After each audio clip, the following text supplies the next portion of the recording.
It is day 4 of National Nutrition Week on the channel, and today we put the spotlight on yogabar, which has carved a niche for itself in competitive healthy snacks. They were also sold a stake to ITC, so we discussed that and a lot more about their journey and the importance of nutrition and wellness.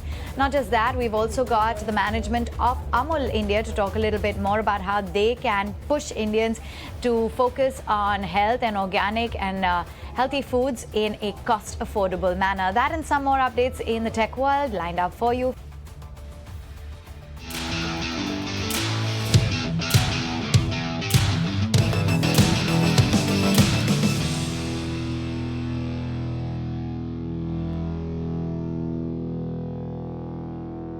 All right, let's put the spotlight then on yogabar. They're a pioneering health food brand. They've carved a niche for themselves, founded in the year 2014 by sisters Suhasini Sampat as well as Anandita Sampat, and the brand has seen a pretty strong growth.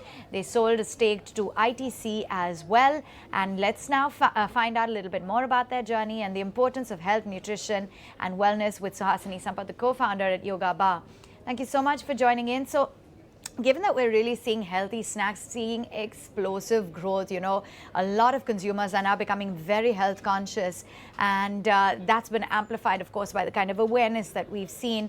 How are you looking at the market as a whole, and what really sowed the seed for the idea of yogabar? So, when we started off, there were no healthy brands in the country. So, in a lot of ways, we were like the first ones to do this whole clean food movement where you could understand the ingredients on your food label. And we were inspired by our own journey in the West, right? Like, I think Anandita and me came out of a yoga class. We kind of used to always have these bars. Soon after the class, she came up with the name Yoga Bars. We trademarked it. We got to thinking, how come India doesn't have all of these healthy snacks? And we used to work pretty late hours because both of us were in finance, and that's how we got to thinking about it, like more for snacks that we created for ourselves that we could give to the world. And we were always hell bent upon creating a large company in India, and it really inspired us to take something that we saw abroad, back to the country and sort of give back here. But then I have to ask, Suhasini, as to what the outlook is when it comes to choosing the right brand, because there's so many of them out there. What is it that you need to do to pick out a brand that you know is not cheating you? Actually, the US FDA has defined a healthy snack quite well, and I think the broad parameters and guidelines that they've kind of issued is what we also follow. And the first three ingredients have to be nutrient-dense ingredients, right? So if you look at your protein bar and you see the first three ingredients as any combination of whole grains, nuts, seeds, lots of millets, you know that your product is nutrient dense and made quite well. The second thing that I would check is what is the combination of protein, net carbs, what is the added sugar, what is the total sugar. Your total sugar should be less than like 10 or 15% of your product, right? Like, so if you're given, product has is a 200 calorie bar, then your sugar should ideally be sub of 20 grams, right? So it is very, very important to kind of, see the percentage of sugar in your total product, because at the end of the day, consumption of healthy food is also a combination of being nutritionally balanced. So the protein and net carb content, as well as the sugar and total sugar content, are very important in determining that. So let's focus on yogabar, because you guys clearly look at clean, nutritious ingredients. How is it that you guys create these products? Tell us a little bit more about the ingredients that you use, and who is the plan to reach it out to? So we run our own manufacturing facility, because obviously at the time that we started, and given that we were the first clean label brand in India, there was actually no outsourced manufacturers available to manufacture the product, right? So we have a very, very large facility based out of Tumkur. We use about the same 6 or 7 ingredients in practically all of our products. So we use a lot of almonds, a lot of flaxseed, a lot of sunflower seed, a lot of millets like the kodu millet, the samai millet.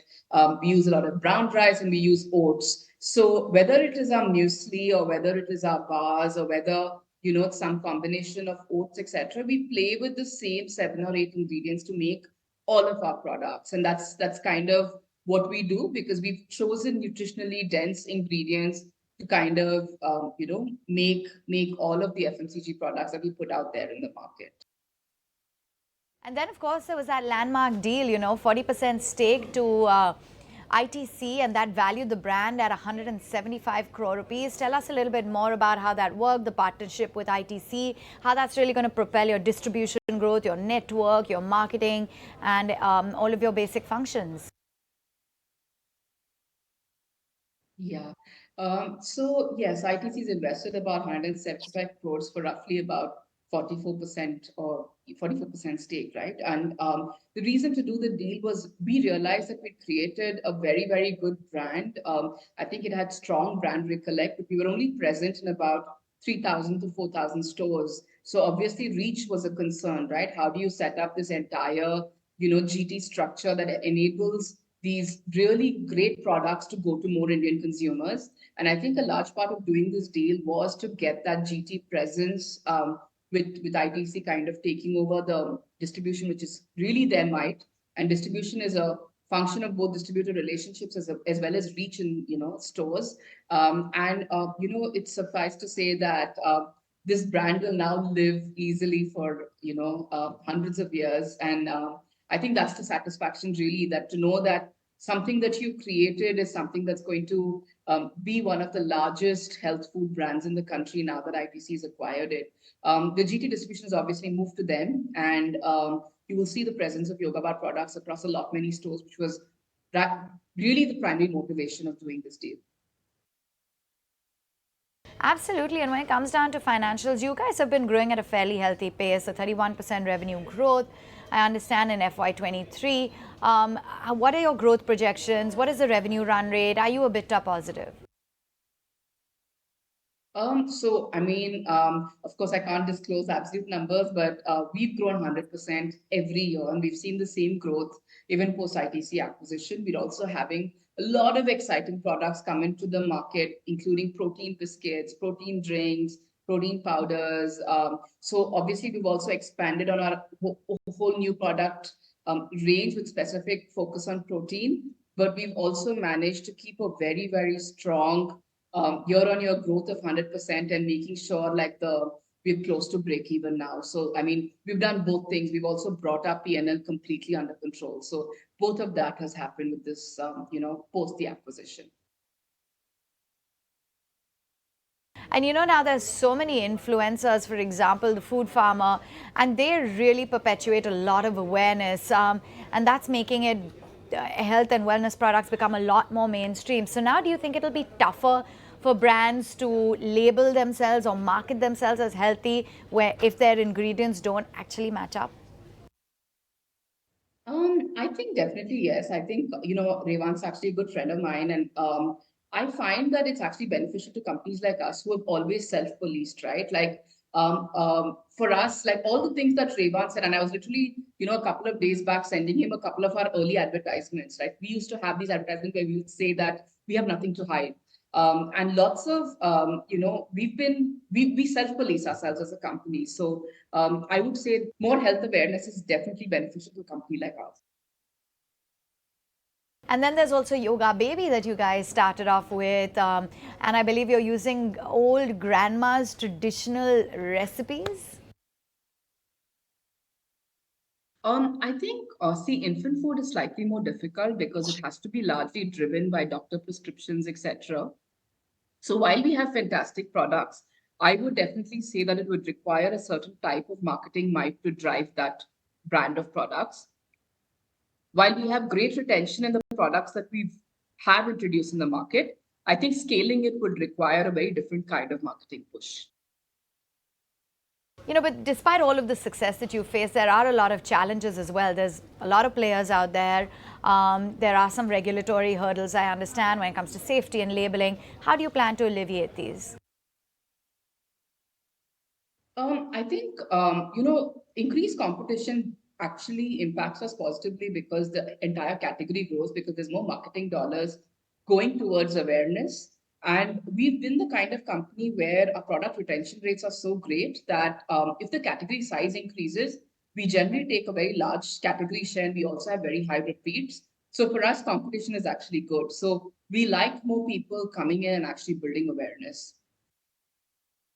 And given that the global snacks market is really set to grow at a hectic pace, it's valued at $4.2 billion by 2030. How do you guys plan to capitalize on this?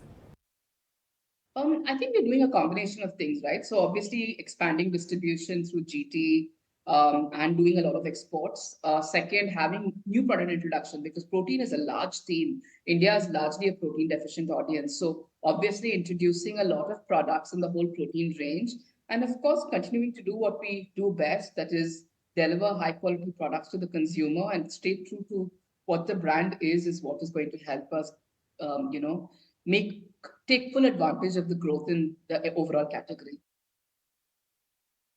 All right, good to have you. Thank you so much for joining in. If you like this video, then like, share and subscribe to ET Now.